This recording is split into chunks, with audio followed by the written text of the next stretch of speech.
तो guys NTA ने एक एडवाइजरी जारी किया है अभी अभी, जिसके अंदर उन्होंने बताया कि बायोमेट्रिक वेरिफिकेशन के लिए कौन कौन एलिजिबल है और कौन कौन नहीं है। तो सब कुछ इस वीडियो में बताने वाला हूँ, सिंपल सा एक बार देख लो ताकि आपसे कोई गलती नहीं हो नीट एग्जाम के दिन। तो जो एडवाइजरी जारी करी है उसके अंदर उन्होंने लिखा है, एक नोटिस है जिसके अंदर उन्होंने बोला कि अपना जो बायोमेट्रिक वेरिफिकेशन है और जो प्रोटोकॉल है उसके बारे में सिंपल सा समझाया है कि आपको क्या क्या करना है। सबसे पहली चीज़, आपको आधार कार्ड देखना, अपना आधार कार्ड के अंदर आपको यूडीआई ऐप पे जाना है और अपना बायोमेट्रिक वेरिफिकेशन ऑन करना है। बिकॉज हर स्टूडेंट के लिए कंपलसरी है कि अपना बायोमेट्रिक कंप्लीट करें, क्योंकि आपका बायोमेट्रिक और फेशियल रिकॉग्निशन दोनों होगा नीट एग्जाम के अंदर। तो ये आपके लिए बहुत इंपॉर्टेंट है कि आप अपना ये काम कंप्लीट करके रखो। सिंपल सी चीज़ बोलिए, the national testing agency will conduct the national eligibility entrance exam test on 21 से। सबको पता है 21 तारीख को एग्जाम होगा, ठीक है, अक्रॉस इंडिया सारी चीज़ें हैं। Enhance security protocol in presence of pre examination, all candidates are informed following biometric verification and requirement and exception provision. तो ये चीज़ तुम्हें करनी है। इसके बाद उन्होंने बोला है कि on the day of the examination after the completion of mandatory physical process, सबसे पहले आपकी चेकिंग होगी पूरे बॉडी की। भाई आपने कुछ इलेक्ट्रॉनिक इक्विपमेंट से यूज़ नहीं किया, कुछ आपने फर्रे चिट्ठी वगैरह कुछ लेके जा रहे हो वो नहीं ले जा रहे हो, वो सारी चीज़ चेक होगी।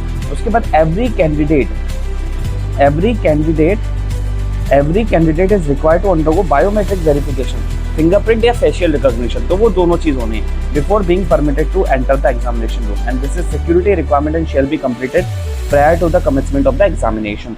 तो जो एक्सेप्शन है प्रोविजन का वो ये है, या तो डिवाइस हार्डवेयर फेलियर, या कोई डिवाइस में प्रॉब्लम हो जाए, बायोमेट्रिक डाटा कनेक्टिविटी फेलियर आ जाए, नेटवर्क का इशू आ जाए, या यूडीआई सर्वर जो है वो इशू हो जाए, तो इस वजह से जाके आपको एक्सेप्शन दिया जाएगा और आपको एलिजिबल किया जाएगा एग्जाम देने के लिए। अदरवाइज आपको बायोमेट्रिक वेरिफिकेशन देना ही पड़ेगा। ये सिंपल सा प्रोसेस है। Candidate shall not be disturb during the active examination period. आपके एग्जाम पीरियड में कोई भी आपको डिस्टर्बेंस नहीं होगा कि आपको ये करो वो करो, 15 मिनट आपको एक्स्ट्रा मिल रही है वो आपके लिए बेनिफिशियल है, तो उस चीज़ को आपको यूज़ करना है। बिल्कुल कॉन्स्टेंट माइंड से एग्जाम देना, बिल्कुल जब भी आप एग्जाम देने जाओगे तो ऑटो वाले से किसी से लड़ाई नहीं करनी है। कोई भी छोटी से छोटी बात आपको बहुत परेशान कर सकती है नीट एग्जाम के लिए, because this is most important day for your life, for your career.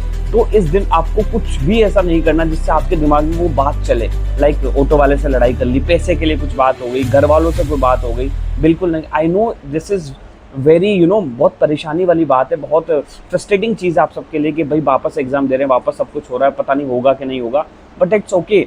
Just अपनी नर्व्स को कंट्रोल करो और उस दिन बहुत तरीके से, सलीके से, सादगी से एग्जाम देके आना। जस्ट सोचना है कि मैं एक रूम में बैठा हूँ अपने रूम के अंदर और सिर्फ एक रीटेस्ट दे रहा हूँ, कुछ भी नहीं है, कुछ भी नीट का फोबिया मत रखना कि मुझे नीट का फोबिया है, मैं एग्जाम दूंगा, हुआ नहीं होगा। वो सब चीज़ें 5 बजे जब निकलोगे बाहर उसके बाद सोचेंगे, अभी नहीं सोचना। अभी सिर्फ इतना सोचना है कि मुझे एग्जाम देना है, मैं अपने रूम में बैठा हूँ और एक नीट का सिंपल सा पेपर मैं दे रहा हूँ और उसमें मुझे अपना नंबर अच्छे से लाने। कोई फोबिया मत रखना, जितना फोबिया लाओगे उतने ही तुम्हारे नंबर कम होते चले जाएंगे। तो इस चीज़ का बिल्कुल ध्यान रखना, ठीक है। तो इन्होंने बोला candidate shall not be disturb, बिल्कुल 2 से 5:15 तक कोई भी आपको डिस्टर्बेंस नहीं होगा, ठीक है। पीडब्ल्यूडी के लिए इन्होंने बोला है compulsory time the examination period extend up to 6:20 PM। तो जितने भी पीडब्ल्यूडी कैंडिडेट हैं उनके लिए 6:20 PM तक ये चीज़ रखी गई है।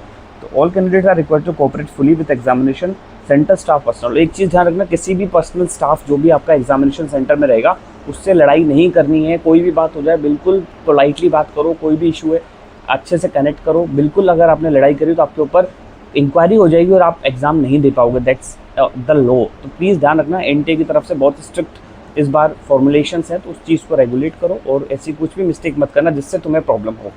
सो अनफेयर मीन्स आपको बिल्कुल पता ही है।